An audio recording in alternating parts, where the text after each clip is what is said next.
Comment utiliser ses faiblesses à bon escient? Bonjour à tous, je suis Eva Ledemé, spécialiste en gestion du stress et des émotions et je vous partage ici mes conseils bien-être et de santé psychologique. Aujourd'hui, je voulais vous partager sur une de mes faiblesses parce que j'y ai fait face ces derniers temps et je pense que ça pouvait être intéressant que je vous partage comment les traverser de manière à pouvoir vous améliorer. Alors honnêtement, je n'avais vraiment pas conscience qu'elle était encore là, cette faiblesse, et surtout qu'elle pouvait autant m'impacter. Ma faiblesse, c'est que je veux tout gérer et souvent toute seule. Alors, en tant qu'entrepreneuse, ouais, ok, c'est plutôt une qualité qui m'aide. Je suis un vrai, comme on dit, couteau suisse. Je passe de mes consultations à mes publications, à mon marketing, à mes podcasts, à mon administratif, pardon, et à mes messages, tout comme à mes autres projets. Donc, vu comme ça a l'air assez magnifique. Mais le truc, c'est que, on n'est pas bon dans tout. Deux, quand on utilise son temps dans des choses que l'on fait moyen, on va le perdre dans les choses où on est bon. Troisièmement, faire tout toute seule, ça ne fonctionne qu'un temps. Et en plus, on augmente ses chances de faire certaines choses mal. Alors ça me rappelle une chose, quand j'étais en thérapie, ma thérapeute m'illustrait comme Jeanne d'Arc avec son drapeau. Alors, elle n'avait pas tort, hein. Tout ce que je le fais souvent avec conviction ou avec cœur, ou sinon, je ne le fais pas.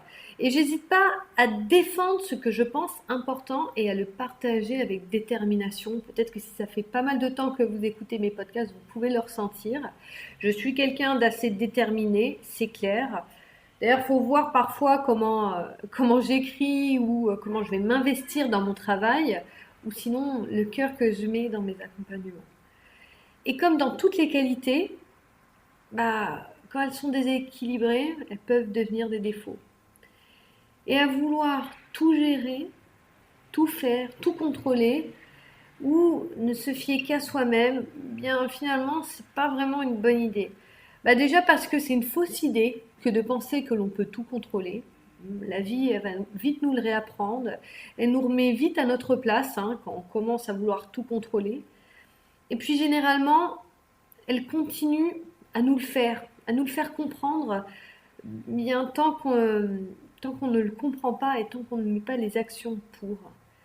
Eh bien ça, c'est plutôt normal parce que même comportement égale même résultat.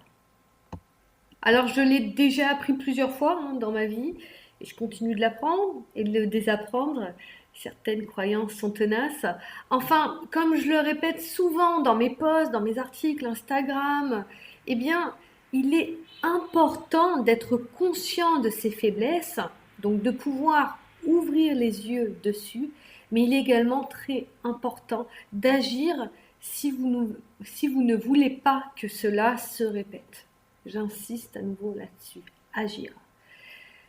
Prendre conscience, puis comprendre, c'est bien. Mais ça ne suffit pas. Car si vous connaissez et comprenez vos faiblesses, mais qu'à côté vous ne faites rien pour faire évoluer la situation, je peux vous garantir que l'apprentissage va être long et rude. De plus, l'amélioration d'une situation, ça va prendre du temps. Donc, plus tôt vous le ferez et plus vite vous aurez des résultats. Alors, personnellement, mon action face à ma faiblesse, c'était à me mettre au boulot pour trouver un stagiaire. D'ailleurs, le jour où je me suis où j'ai vraiment pris conscience des actions que je devais mettre en place, j'avais déjà un rendez-vous pour un entretien avec un stagiaire. D'ailleurs, ça, c'était un projet que je voulais faire depuis longtemps, mais que je repoussais tout le temps, parce que j'avais pas de temps, forcément.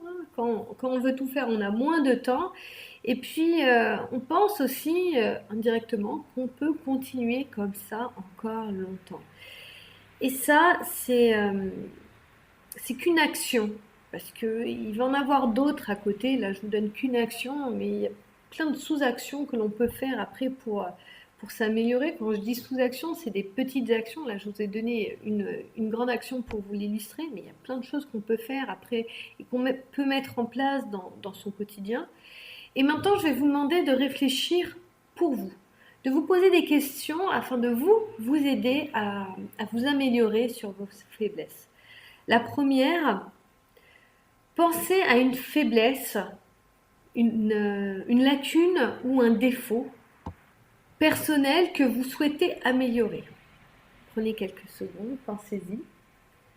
Une fois que c'est bon, maintenant prenez conscience de comment cette faiblesse vous gêne dans votre quotidien.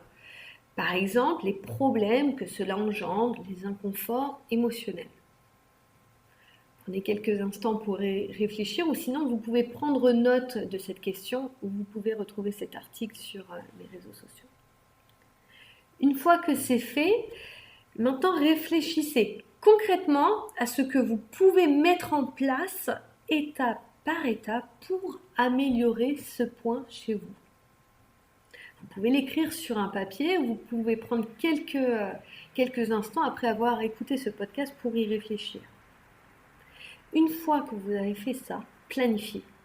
Planifiez-le au travers d'actions et d'une date de mise en place. Là, je vous ai donné une action que j'ai fait tout de suite après, m'être rendu compte du fait que je voulais gérer toute seule, c'était trouver un stagiaire. Donc, je suis passée par la création d'une fiche de poste pour un stagiaire. Puis après, je l'ai mis en ligne. Toutes ces petites actions ont amené à cette grande action qui est de recruter un stagiaire. Donc maintenant, c'est la même chose à faire. Vous avez réfléchi, il faut passer à l'action.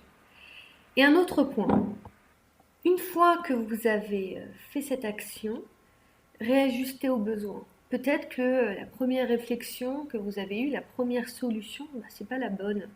Donc surtout, n'hésitez pas à revenir dessus et à la réajuster. C'est normal, toutes les bonnes solutions ne viennent pas forcément du premier coup. Et surtout, et vraiment surtout, ne vous arrêtez pas en route. Ça serait dommage de ne pas prendre l'avantage de vos précédents apprentissages et de cette faiblesse, surtout si ça a été éprouvant. Merci à tous de votre écoute. À nouveau, c'était un plaisir de partager ça avec vous. Si vous voulez retrouver d'autres de mes conseils et astuces, vous pouvez les retrouver sur mes réseaux sociaux. Je suis sur Instagram, LinkedIn, Facebook, TikTok et YouTube. Et puis, si vous voulez écouter d'autres de mes podcasts, inscrivez-vous sur mon Spotify ou Deezer, ça dépend où vous m'écoutez. N'hésitez pas aussi à mettre des commentaires ou à dire que vous aimez, ça me permet aussi de faire remonter mes podcasts. Et à nouveau, je vous dis à bientôt. Vous n'avez plus qu'à taper Eva Le Demé pour me retrouver sur mes réseaux sociaux. Merci de votre écoute. Au revoir.